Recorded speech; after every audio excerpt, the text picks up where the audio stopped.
Hello नमस्कार, welcome back to my channel. तर इथे बघा मी नाशिकला जात होती। हा त्या दिवसाचा व्हिडिओ आहे, मी शूट केलेला होता, पण मी आता भरपूर दिवसानंतर पोस्ट करत आहे।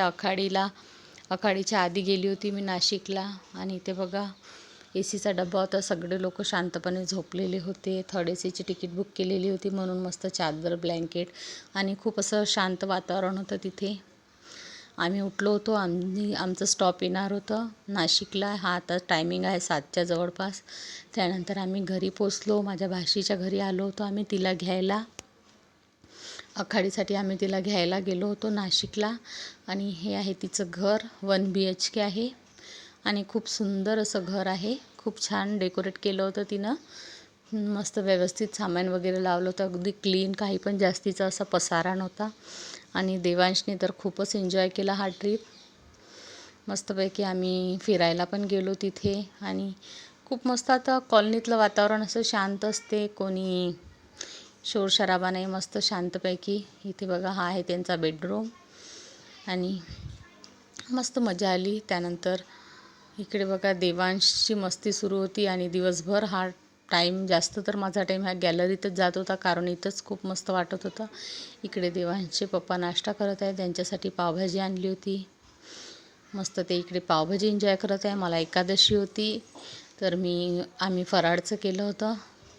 आणि त्यानंतर इकडे बघा, आणि हा आहे त्यांचा साक्षगंधाचा फोटो। आता आमची इकडे झोपण्याची तयारी चालू होती आणि इकडे देवांशची मस्ती सुरू होती। देवांश आणि मी खूप मस्त इथे आम्ही एन्जॉय केला। Bye bye. आणि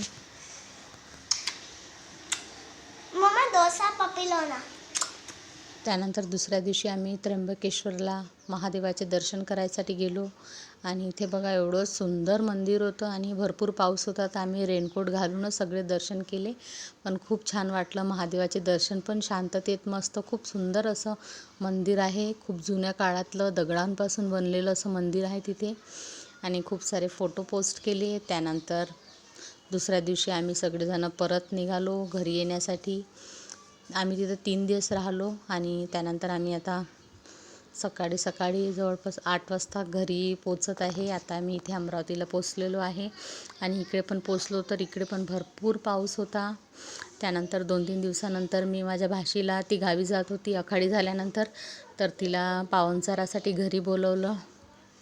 आणि तुम्ही बघा पाहुणचारमध्ये काय काय आहे, आज काय काय बेत केलेलं आहे मी। तर सगळ्यात पहिले आहे श्रीखंड तर बाहेरूनच आणलं होतं, कारण बाकीचा स्वयंपाक करायला मला खूप वेळ झाला। त्यानंतर आहे इकडे भात, कढी पण खूप मस्त झाली होती। आणि इकडे आहे पोळ्या आणि इकडे आहे भजे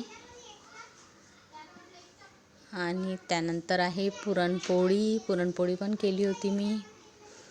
आणि इकडे आहे आपले स्पेशल आलू वांगे। असं झाला आमचा पाहुणचार मस्त। आणि तुम्ही पण प्लीज आमचे व्हिडिओ लाईक करा, शेअर करा आणि सबस्क्राईब करा। इकडे श्रीखंड मी थोडं दूध टाकून मिक्स केलेलं होतं आणि इकडे ताट वाढलं आणि त्यानंतर आम्ही मस्तपैकी जेवण केलं आणि खूप मस्त एन्जॉय केलं। आणि तुम्ही पण आमच्यासोबत, तुम्हाला आमचे व्हिडिओ कसे वाटतात प्लीज लाईक करा आणि सबस्क्राईब करा। थँक्यू।